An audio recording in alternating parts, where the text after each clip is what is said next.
പരിശുദ്ധ ഖുർആനിൽ അല്ലാഹു സുബ്ഹാനഹു വ തആല പറയുന്നു, വമൻ യത്തഖില്ലാഹ യജ്അൽ ലഹു മഖ്റജാ വയർസുഖുഹു മിൻ ഹൈസു ലാ യഹ്തസിബ്.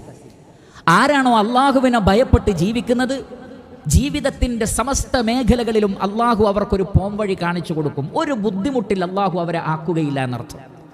അവർ പോലും കണക്കാക്കാത്ത രൂപത്തിൽ അവർക്കുള്ള റിസ്ക് അല്ലാഹു അവർക്ക് എത്തിച്ചു കൊടുക്കുകയും ചെയ്യും. വയർസുഖുഹു മിൻ ഹൈസു ലാ യഹ്തസിബ്.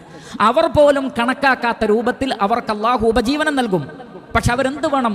തഖ്വയോടുകൂടി ജീവിക്കണം.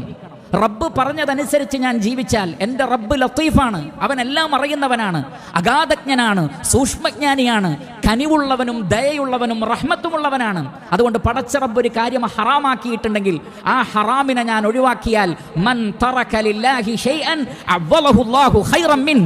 റഹ്മാനായ റബ്ബിന് വേണ്ടി നിങ്ങൾ വല്ലതും ഉപേക്ഷിച്ചാൽ അതിനേക്കാൾ ഖൈറായത് അല്ലാഹു നിങ്ങൾക്ക് നൽകും. ആ വിഷയത്തിൽ അടിയുറച്ച വിശ്വാസം നിങ്ങൾക്കുണ്ടോ എങ്കിൽ അല്ലാഹു കൽപ്പിച്ചത് ചെയ്തുകൊണ്ടും അല്ലാഹു നിഷിദ്ധമാക്കിയതിൽ നിന്ന് വിട്ടുനിന്നുകൊണ്ടും തഖ്വയോടുകൂടി അവർ ജീവിക്കും. അപ്പോൾ അവർ കണക്കാക്കാത്ത രൂപത്തിൽ അല്ലാഹുവിൻ്റെ സഹായം അവർക്കുണ്ടാവുകയും ചെയ്യും.